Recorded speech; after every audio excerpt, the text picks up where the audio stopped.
Dear student, today we will see practice set 2.4 given on the textbook page number 40. विद्यार्थी मित्रांनो, आज आपण त्या ठिकाणी प्रॅक्टिस सेट 2.4 त्या ठिकाणी सोडवणार आहोत. त्याच्यामधलं पहिलं उदाहरण आपल्याला दिलेले, compare the given quadratic equation to the general form and write the values of A B C. दिलेली जी काही एक सामायिक समीकरण जे आहे, वर्ग समीकरण जे आहे, तर ही वर्ग समीकरण काय करायची आपल्याला, जनरल फॉर्म जो आहे तर त्या जनरल फॉर्म बरोबर काय करायची, तर त्याची तुलना करायची आणि तुलना करून ए बी सी ची असणाऱ्या काही किमती ज्या आहेत तर त्या किमती आपल्याला तयार करायच्या. पहिलं एक्झाम्पल आपल्याला दिलेले, x² - 7x + 5 = 0. आता याच्यामध्ये दिलेलं जे काय असणार, जे काही इक्वेशन जे आहे तर ते इक्वेशन त्या ठिकाणी पहिल्यांदा जनरल फॉर्म मध्ये आहे की नाही पाहिजे. पहा की या ठिकाणी x² त्या ठिकाणी टर्म आहे. x² ची टर्म आहे, त्याच्यानंतर एक घातांक असणार आहे आणि असणारं जे काही स्थिर पद जे आहे तर ते स्थिर पद त्या ठिकाणी जे दिलेलं इक्वेशन जे आहे तर ते स्टँडर्ड फॉर्म मध्ये पहिल्यांदा त्या ठिकाणी आहे की नाही पाहून घेतलं तर ते आहे. आणि पुढे आपण काय करणार आहे की कम्पेअरिंग x² - 7x + 5 = 0 टू कशाशी कंपॅरिझन करायची, x² + bx + c = 0. आता काही जनरल फॉर्म जे आहे तर त्या जनरल फॉर्म बरोबर त्याची तुलना त्या ठिकाणी केली तर वी गेट, तर आपल्याला काय मिळते. आता व्हॅल्यूज त्या ठिकाणी मिळतील. एची असणारी काही व्हॅल्यू जी आहे तर एची व्हॅल्यू इथे काहीच म्हणजे त्या ठिकाणी ती 1 असणार आहे. बीची व्हॅल्यू किती दिसते तर त्या ठिकाणी -7 आहे आणि ती सीची व्हॅल्यू काय मिळताना दिसते तर त्या ठिकाणी 5 त्या ठिकाणी. म्हणजे अशा पद्धतीने आपल्याला एबीसीच्या व्हॅल्यूज त्या ठिकाणी मिळतात. अशा पद्धतीने पुढे आता सोल्युशन दिलेलं इक्वेशन पहिल्यांदा आपल्याला जनरल फॉर्म मध्ये किंवा स्टँडर्ड फॉर्म मध्ये आपण त्या ठिकाणी लिहू. 2 इंडेक्स असणार म्हणजे 2 घातांक असणार, त्याच्यानंतर एक घातांक असणार राईट साईडला आहे तर ते आपल्याला लेफ्ट साईडला त्या ठिकाणी घ्यावं लागेल. त्याच्यानंतर असणारे जे काही कॉन्स्टंट पद जे आहे तर ते सुद्धा राईट साईडला आहे, ते आपल्याला लेफ्ट साईडला त्या ठिकाणी घ्यावं लागेल. ते असणारे +5 = 0. म्हणजे अशा पद्धतीने पहिल्यांदा आपण ते काय केलं, स्टँडर्ड फॉर्म जे आहे तर त्या स्टँडर्ड फॉर्म मध्ये त्या ठिकाणी. याच्यानंतर आपले की comparing 2m² - 5m + 5 = 0 to x² + bx + c = 0 we get. आपल्याला काय मिळतंय, कंपॅरिझन केल्यानंतर a ची व्हॅल्यू या ठिकाणी आपल्याला किती मिळते, +2 त्या ठिकाणी मिळते. b ची व्हॅल्यू किती मिळते, -5 त्या ठिकाणी मिळताना दिसते आणि c ची व्हॅल्यू किती मिळताना दिसते, 5 त्या ठिकाणी. म्हणजे अशा पद्धतीने कंपॅरिझन जर आपण केली तर a ची व्हॅल्यू 2 त्या ठिकाणी मिळाली, b ची व्हॅल्यू -5 आणि c ची व्हॅल्यू काय मिळाली, +5. अशा पद्धतीने पुढे पुन्हा आपल्याला त्या ठिकाणी काय लागतं, पहिल्यांदा काय करू आपण जनरल फॉर्म मध्ये किंवा स्टँडर्ड फॉर्म मध्ये त्या ठिकाणी लिहू. म्हणजे 2 घातांक असणार पद लिहायचे, त्याच्यानंतर एक घातांक असणार राईट साईडला आहे तर ते आपण लेफ्ट साईडला लिहू. तर त्या ठिकाणी ते -7. त्याच्यानंतर कॉन्स्टंट पद जे आहे तर ते कॉन्स्टंट पद याच्यामध्ये नाही तर ते आपण इंडेक्स फॉर्म मध्ये लिहू शकतो. कसं लिहू शकतो, 0y = काय लिहू शकतो आपण, 0. म्हणजे अशा पद्धतीने, किंवा ह्या ठिकाणी y येणारच नाही, फक्त कॉन्स्टंट पद जे आहे तर ते कॉन्स्टंट पद याच्यामध्ये नाही तर आपण ते 0 नाही त्या ठिकाणी. याची असणारी काही कंपॅरिझन आपल्याला करायची पुढे की कम्पेअरिंग y² - 7y + 0 = 0 टू कशाची करायची, त्याची comparison x² + bx + c = 0 we get. तर आपल्याला काय मिळते पहा, कंपॅरिझन जर केली तर a ची व्हॅल्यू या ठिकाणी काय मिळते, 1 त्या ठिकाणी मिळते. b ची व्हॅल्यू किती मिळताना असते, -7 त्या ठिकाणी मिळताना असते आणि c ची व्हॅल्यू काय मिळताना असते तर त्या ठिकाणी 0 त्या ठिकाणी. म्हणजे अशा पद्धतीनं असणारी काही क्वाड्रॅटिक इक्वेशन जे आहे तर त्या क्वाड्रॅटिक इक्वेशनची जनरल फॉर्म बरोबर त्या ठिकाणी तुलना जर केली तर आपल्याला एबीसी जे आहे तर त्या एबीसीच्या असणाऱ्या ज्या काही व्हॅल्यूज जे आहेत तर त्या व्हॅल्यूज त्या ठिकाणी मिळतात. आता पुढे सेकंड क्वेश्चन आपण त्या ठिकाणी दिलेलं आहे की सॉल्व युजिंग फॉर्म्युला, सूत्राचा वापर करून त्या ठिकाणी सोडवायचे. पहिलं दिलेलं आपल्याला x² + 6x + 5 = 0. आता हे जे काही क्वाड्रॅटिक इक्वेशन जे आहे तर ते क्वाड्रॅटिक इक्वेशन आपण फॅक्टरायझेशनच्या मेथडने सुद्धा त्या ठिकाणी सोडवू शकतो. त्याच्यानंतर कम्प्लीट स्क्वेअर जे आहे तर त्या कम्प्लीट स्क्वेअरच्या साईने सुद्धा त्या ठिकाणी सोडू शकतो. आणि असा तो काही फॉर्म्युला जो आहे तर त्या फॉर्म्युल्याच्या साईने सुद्धा त्या ठिकाणी आपण ही इक्वेशन त्या ठिकाणी सोडतो. आपल्याला ज्या पद्धतीने सोडवायला सांगितलं असेल त्याच पद्धतीचा त्या ठिकाणी वापर जे आहे तर ते वापर त्या ठिकाणी फॅक्टरायझेशन सांगितलं तर फॅक्टरायझेशन, कम्प्लिटिंग स्क्वेअर मेथड सांगितलं तर कम्प्लिटिंग स्क्वेअर मेथड, आणि फॉर्म्युला सांगितलं तर फॉर्म्युलाच्या ज्याच्या साईने सांगितलं असेल त्याच्या साईने काय करायचं, दिलेलं जे काही क्वाड्रॅटिक इक्वेशन जे आहे तर ते सोडवण्याचा त्या ठिकाणी प्रयत्न जो आहे तर तो प्रयत्न त्या ठिकाणी आहे. पण या ठिकाणी सोल्युशन पहिल्यांदा काय करायचंय, जनरल फॉर्म मध्ये आहे की नाही ते पाहिजे. की x² जे 2 घातांक असणार आहे, 1 घातांक असणार आहे आणि असणारे काही कॉन्स्टंट जे आहे तर ते कॉन्स्टंट याच्यामध्ये टर्म त्या ठिकाणी. पुढे काय करायचे की comparing x² + 6x + 5 = 0 to general form कोणता आहे किंवा standard form ax² + bx + c = 0. याच्याशी तुलना करायची आणि तुलना केल्यानंतर आपल्याला एबीसीची असणारे काही व्हॅल्यूज जे आहे तर ते व्हॅल्यूज त्या ठिकाणी मिळेल. ए ची व्हॅल्यू काय मिळेल तर त्या ठिकाणी 1 मिळेल. इथे बी ची व्हॅल्यू काय मिळणार आहे 6 त्या ठिकाणी मिळेल आणि सी ची व्हॅल्यू काय मिळणार आहे +5 त्या ठिकाणी. म्हणजे अशा पद्धतीने कम्पॅरिझन करून स्टँडर्ड फॉर्म किंवा जनरल फॉर्मशी कम्पॅरिझन करून आपल्याला एबीसी जे आहे तर त्या एबीसीचे असणारे काही व्हॅल्यूज जे आहे तर ते व्हॅल्यूज त्या ठिकाणी. आपल्याला सूत्र त्या ठिकाणी माहिती. आता सूत्र काय आहे, x = -b ± b² - 4ac / 2e. अशा प्रकारचा त्या ठिकाणी फॉर्म्युला जो आहे तो फॉर्म आहे. त्या फॉर्म्युल्यापैकी आपल्याला काय करायचे, पहिल्यांदा आपण काय करू, b² - 4ac ची असणारी काही व्हॅल्यूज जी आहे तर ती व्हॅल्यूज त्या ठिकाणी पहिल्यांदा फाइंड आउट करू. आणि म्हणून या ठिकाणी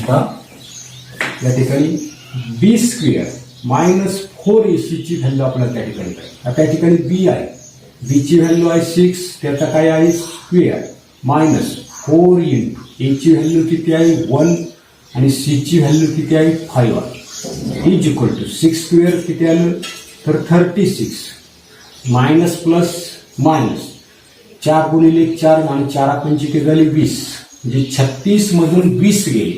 आता 36 मधून 20 गेले किती राहिले 16. या ठिकाणी b² - 4ac ची असणारी काही व्हॅल्यू जी आहे तर त्याची व्हॅल्यू आपल्याला त्या ठिकाणी मिळाली 16 त्या ठिकाणी. आता याची काही 16 व्हॅल्यू जी आपल्याला त्या ठिकाणी मिळाली, ही व्हॅल्यू काही करू आपण, हे जे काय असणार काही फॉर्म्युला जो आहे तर त्या फॉर्म्युल्यामध्ये काही करू आपण तर त्या ठिकाणी ठेवून देऊ. म्हणून पुढे काय लिहिलेलं आपल्याला की आपल्याला माहिती की x = -b ± फॉर्म्युला लिहितो मी की b² - 4ac / 2. आता याच्यामध्ये किमती टाका. पुढे या ठिकाणी मी लिहितोय की मायनस b ची व्हॅल्यू किती आहे तर या ठिकाणी 6 आहे, 6 ± अंडररूट.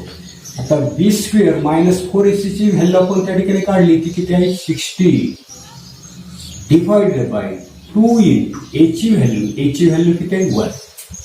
Therefore x = -6 ± आता √16 चा असताना काही स्क्वेअर रूट आपल्याला माहिती 16चं वर्गमूळ किती आता नसते 4 भागिले किती 2. पुढे हेच आपल्याला लिहिता येईल की एकदा काय करू आपण अधिक चिन्ह घेऊन एकदा वजा चिन्ह घेऊ, म्हणजे -6 + 4 / 2 or x = -6 - 4 / 2. पुढे x = -6 मधून 4 गेले किती राहिले -2 भागिले 2 और x = -6 - 4 हे झाले 10, म्हणजे -10 भागिले 2. किंवा हेच आपल्याला लिहिता येईल x = काय -1 और x = किती आलं -5 त्या ठिकाणी आलं. मग जी या ठिकाणी एकच्या असताना ज्या काही व्हॅल्यूज ज्या आहेत तर त्या एकच्या व्हॅल्यूज आपल्याला किती मिळाल्या -1 आणि -1 आणि म्हणून याच्यावरून पुन्हा आपल्याला त्या ठिकाणी फायनल आन्सर त्या ठिकाणी सांगता येईल therefore -1 and -5 are the roots of given quadratic equation आणि म्हणून त्या ठिकाणी आपल्याला सांगता येईल की -1 -5 काय असले पाहिजे दिलेले जे काही वर्ग समीकरण जे आहे तर त्या दिलेल्या वर्ग समीकरणाची काय असली पाहिजे मूळ त्या ठिकाणी असली पाहिजे. पुढे आपल्याला सेकंड एक्झाम्पल त्या ठिकाणी दिलेले सोल्युशन. आता दिलेलं इक्वेशन स्टँडर्ड फॉर्म मध्ये आहे की नाही ते आपल्याला पाहिजे. काय दिसते 2 घातांक असणार 1 घातांक असणार आणि स्थिर पद ही स्टँडर्ड फॉर्म मध्ये आपल्याला ऑलरेडी त्या ठिकाणी दिली. याची कंपॅरिझन त्या ठिकाणी की कंपेरिंग x square -3x - 2 = 0 2 कशाची तुलना करायची तर स्टँडर्ड फॉर्म किंवा असणारा जो काही जनरल फॉर्म जे आहे तर त्या जनरल फॉर्मची त्या ठिकाणी तुलना करायची. तुलना केल्यानंतर आपल्याला एबीसीच्या व्हॅल्यू त्या ठिकाणी मिळते. आता एची व्हॅल्यू किती आहे 1 बीची व्हॅल्यू किती आहे -3 सीची व्हॅल्यू किती दिसते -2.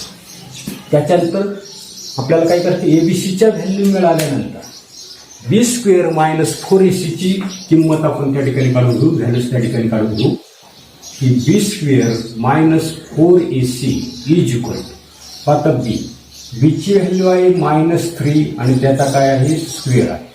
पुढे -4 × एची व्हॅल्यू आहे 1 सीची व्हॅल्यू किती आहे -2. पुढे -3चा स्क्वेअर तो काही प्लस येईल प्लस किती 9 मायनस प्लस मायनस आणि मायनस मायनस पुन्हा काय आता नसते प्लस 4 × 1 4 आणि 4 × 2 इथे येताना असतं 8 दॅट इज 9 + 8 9 + 8 70. जी याची जी काही व्हॅल्यू जी आहे तर ती व्हॅल्यू किती मिळते आपल्याला त्या ठिकाणी 70 म्हणजे त्या ठिकाणी b² - 4ac ची व्हॅल्यू आपल्याला मिळाली 70. त्याच्यानंतर फॉर्म्युला आपल्याला त्या ठिकाणी वापरायचा. फॉर्म्युला आपल्याला या ठिकाणी किंवा या ठिकाणी दिलेला आहे. आता हा जो काही फॉर्म्युला जो आहे तर त्या फॉर्म्युल्याचा वापर आपल्याला त्या ठिकाणी करायचा आहे की x = -b ± √b² -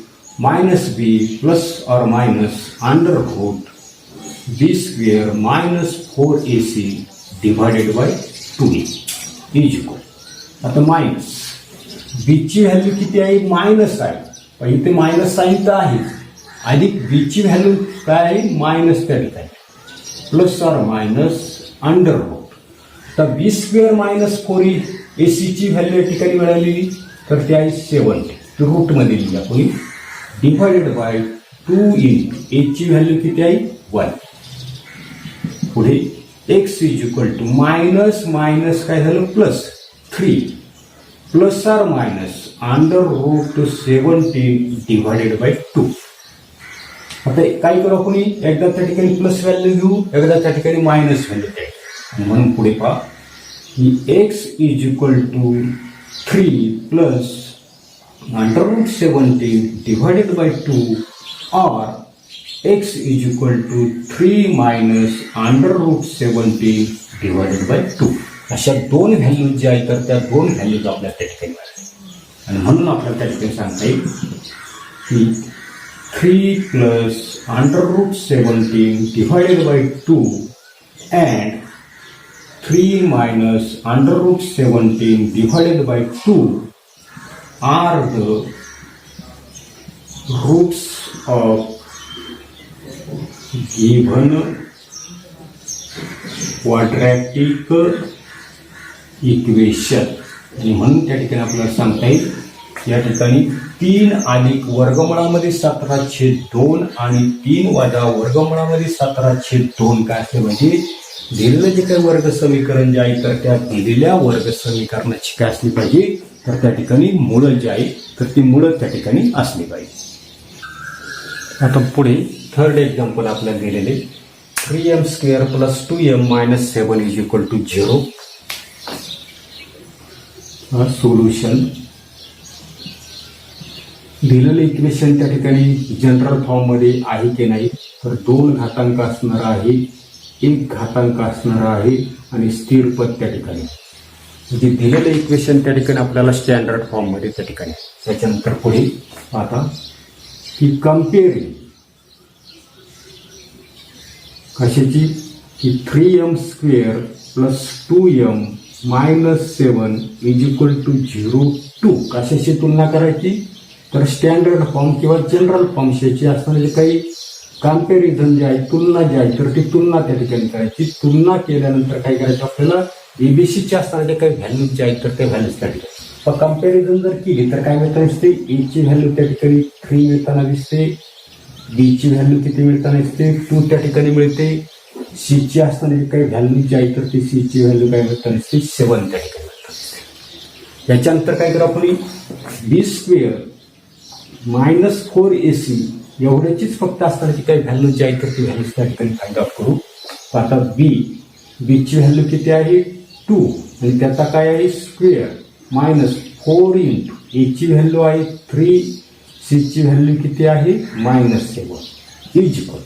आता 2चा स्क्वेअर किती येणार आहे 4.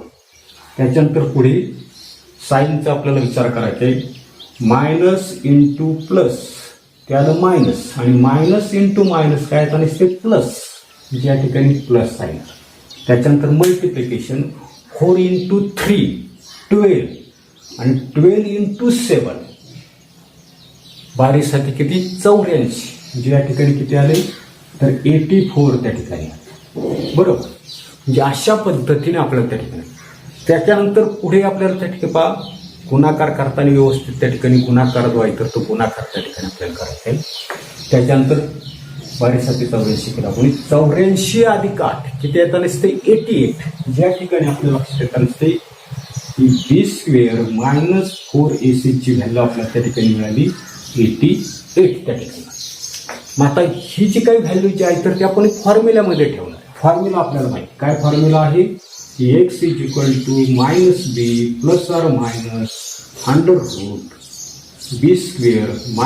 4ac / 2e. आता याच्यामध्ये व्हॅल्यू ठेवा पहा की मायनस बी ची व्हॅल्यू किती आहे या ठिकाणी 2 आहे प्लस ऑर मायनस √ त्या ठिकाणी b² - 4ac ची व्हॅल्यू आली त्या ठिकाणी आपल्याला 88 डिवाइडेड बाय 2 इंटू ए ची व्हॅल्यू किती आहे 3 त्या ठिकाणी बरोबर. म्हणजे अशा पद्धतीने याच्यानंतर बघा याचा स्क्वेअर रूट काढण्याचा प्रयत्न करायचा. मग आता 88 कशी लिहिता येईल आपल्याला 88 बघ ही सर्वसाधारणपणे शक्यतो अशी संख्या त्या ठिकाणी घ्यायची की जेणेकरून आपल्याला एक संख्या जी आहे तर त्या एका संख्येचं तरी वर्गमूळ त्या ठिकाणी घेता आलं पाहिजे. 22चा टेबल आपल्याला त्या ठिकाणी पाहत आहे 22 इंटू 4 किती आता 88 आणि म्हणून या ठिकाणी 88 ची पहा या ठिकाणी काय लिहिते की x = -b plus or minus √ याची काय लिहितो 4 मी त्या ठिकाणी 4 इंटू 22 डिवाइडेड बाय 6 करेल. काय केलंय 88 ची त्या ठिकाणी 4 केली की जेणेकरून आपल्याला एकाचं तरी वर्गमूळ त्या ठिकाणी घेता येईल, म्हणजे 4चं वर्गमूळ आपण त्या ठिकाणी घेतो. हेच पुढे मी असं लिहिते पहा की x = -b plus or minus 4चं वर्गमूळ जर घेतलं तर ते त्या ठिकाणी 2 वर्गमुळामध्ये 22 छेद किती म्हणतो मी त्या ठिकाणी या ठिकाणी b ची व्हॅल्यू आपण ठेवलेली आहे इथे ठेवलेली तर ती -2 आहे. ती त्या ठिकाणी किती आहे -2 आहे.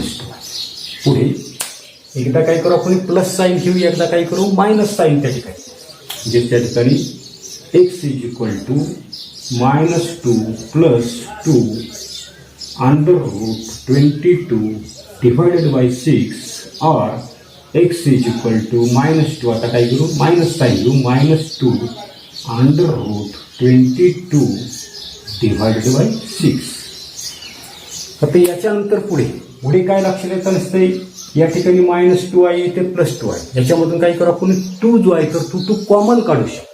मग आता पहा पुढे की एक्स इज इक्वल टू याच्यामधून टू जर आपण जर कॉमन जर काढला तर इथे किती राहिली -1 प्लस √22 डिवाइड बाय 6. ह्याच्यामधून काय केलंय दोघांमधून आपण त्या ठिकाणी 2 कॉमन काढतो. 2 ने आतमध्ये गुणलं तर पुन्हा तेच आहे. याच्यामधून सुद्धा आपण 2 जो आहे तर तो 2 त्या ठिकाणी कॉमन काढून एक्स इज इक्वल टू 2. आता 2 जर कॉमन जर काढला तर -1 मायनस √22 डिवाइडेड बाय 6. बरोबर. इथे पाहता भाग जाऊ शकतो. 2 ने याला भागा 2 1 2 2 त्रिक 6 2 1 2 2 त्रिक 6 आणि म्हणून व्हॅल्यू काय मिळतील बाय एक्सच्या value x is equal to -1 plus √22 divided by 3 और एक्स इज इक्वल टू +1. बरोबर. तरी ते मायनस आहे की -1 मायनस √22 डिवाइडेड बाय 3. अशा 2 व्हॅल्यू ज्या आहेत तर त्या व्हॅल्यूज त्या ठिकाणी मिळाल्यात. फायनल आन्सर आपल्याला त्या ठिकाणी देता येईल की -1 plus √22 divided by 3 and -1 minus √22 divided by 3 are the roots of given quadratic equation.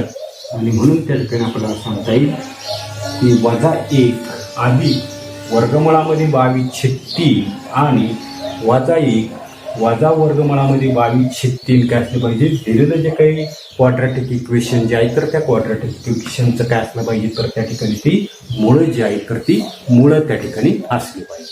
त्याच्यानंतर पुढे 4th एक्झाम्पल आपल्याला दिलेलं आहे की 5m² -4m - 2 is equal to 0. Standard फॉर्ममध्ये आहे की नाही पहा की 2 घातांक असणारं पद त्या ठिकाणी आहे. त्याच्यानंतर 1 घातांक असणार आहे आणि त्याच्यानंतर कॉन्स्टंट पद त्या ठिकाणी म्हणजे स्टँडर्ड फॉर्ममध्ये या ठिकाणी त्याची कम्पॅरिझन आपल्याला करायची पहा. Compare 5m² -4m - 2 is equal to 0 कशाची कम्पॅरिझन करायची. स्टँडर्ड फॉर्म किंवा असणारा काही जनरल फॉर्म जो आहे तर त्या जनरल फॉर्मशी जर तुलना जर केली तर आपल्याला एबीसीच्या व्हॅल्यू त्या ठिकाणी मिळवायच्या. एची व्हॅल्यू पहा काय आता नसते. एची व्हॅल्यू कम्पॅरिझन केली तर 5 येता नसते. बीची व्हॅल्यू जी आहे तर त्या ठिकाणी ती -4 येता नसते आणि सीची व्हॅल्यू काय येता नसते -2. याच्यावरून काय करायचे आपल्याला b² - 4ac ची व्हॅल्यू जी आहे तर ती फाइंड आउट करायची. आता याच्यामध्ये किमती टाका. बीची व्हॅल्यू जी आहे तर ती किती आहे -4 त्याचा काय स्क्वेअर -4 इंटू एची व्हॅल्यू आहे 5 आणि सीची व्हॅल्यू आहे तर त्या ठिकाणी -2. -4 आणि त्याचा स्क्वेअर आहे. -4चा स्क्वेअर मायनस प्लस येते आणि 4चा स्क्वेअर येता नसतं तर त्या ठिकाणी 16 येता नसतं म्हणजे +16 त्या ठिकाणी येईल. त्याच्यानंतर मायनस प्लस मायनस काय येतं नसतं प्लस 4 × 5 20 आणि 20 × 2 किती येता नसते 40 येता नसते. पुन्हा याची ॲडिशन केली तर ती ॲडिशन किती आली 56 त्या ठिकाणी म्हणजे b² - 4ac ची व्हॅल्यू आपल्याला मिळाली 56 त्या ठिकाणी. त्याच्यानंतर फॉर्म्युला आपल्याला माहिती काय फॉर्म्युला आहे x is equal to -b ± b² - 4ac upon 2a. याच्यामध्ये व्हॅल्यू त्या ठिकाणी टाका. आता टाकल्यानंतर काय येते की मायनस साईन आहे. त्याच्यानंतर बीची व्हॅल्यू जी आहे तर ती बीची व्हॅल्यू किती आहे मायनस त्या ठिकाणी ±b² - 4ac ची व्हॅल्यू किती आली 56 डिवायडेड बाय 2 इंटू किती आहे ए ची व्हॅल्यू त्या ठिकाणी 5 त्या ठिकाणी. पुढे आपल्या लक्षात येतं की √56 आहे. √56 चे असे 2 फॅक्टर त्या ठिकाणी आपल्याला शोधायचे की जेणेकरून एक असणारा जो काही नंबर जो आहे तर त्या एका नंबरचा आपल्याला त्या ठिकाणी रूट जे आहे तर ते रूट त्या ठिकाणी. तर 56 पण 14 चौक 56 याच्यामधलं 4चं स्क्वेअर रूट आपल्याला त्या ठिकाणी घेता येईल म्हणून पुढे आपल्याला इथे पण x is equal to minus minus काय झाले प्लस प्लस आर मायनस हेच मी लिहितो या ठिकाणी 56 कसं लिहितो तर 4 into 40 divided by 2 into 5 is equal to plus 4 plus or minus त्या ठिकाणी √4 आहे. √4चं स्क्वेअर रूट जर आपण घेतलं तर ते आता नसते 2 आणि शिल्लक काय आता नसते √4 डिवाइडेड बाय 2 इंटू 5. आता 2 इंटू 5 मल्टिप्लिकेशन मी काही करत नाही कारण पुढे काय करणार मी या दोघांमधून 2 द्वाय करतो 2 त्या ठिकाणी कॉमन घेणार. आता याच्यामधून जर 4 आणि 2 मधून मी 2 कॉमन घेतला तर इथे काय राहील तर 2 प्लस आर मायनस हा मी त्या ठिकाणी कॉमन घेतलेला आहे म्हणजे काहीच राहणार नाही. √ किती राहिली 14 डिवायडेड बाय 2 इंटू 5. आता काय होतं नसते 2 कॅन्सल होता. मग 2 कॅन्सल जर झाला तर काय शिल्लक राहिले 2 plus √14 divided by 5 plus or minus आहे. हेच आपल्याला असं लिहिता येईल की एक्स इज इक्वल टू एकदा प्लस व्हॅल्यू घेऊ एकदा त्या ठिकाणी मायनस व्हॅल्यू म्हणजे x is equal to 2 plus √14 divided by 5 or 2 minus √14 divided by 5 आणि म्हणून आपल्याला त्या ठिकाणी सांगता येईल की 2 plus √14 divided by 5 and 2 minus √14 divided by 5 are the roots of given quadratic equation. आणि म्हणून आपल्याला त्या ठिकाणी सांगता येईल काय सांगता येईल की 2 अधिक वर्गमुळामध्ये 14/5 आणि 2 वजा वर्गमुळामध्ये 14/5 काय असले पाहिजे दिलेलं जे काही क्वाड्रॅटिक इक्वेशन जे आहे तर त्या क्वाड्रॅटिक इक्वेशनची ही मुळं त्या ठिकाणी असले पाहिजे. पण राहिलेली जी काही उदाहरणं जी आहेत एक्झाम्पल जे आहेत तर त्या आपण नेक्स्ट व्हिडिओमध्ये त्या ठिकाणी पाहणार आहोत. धन्यवाद.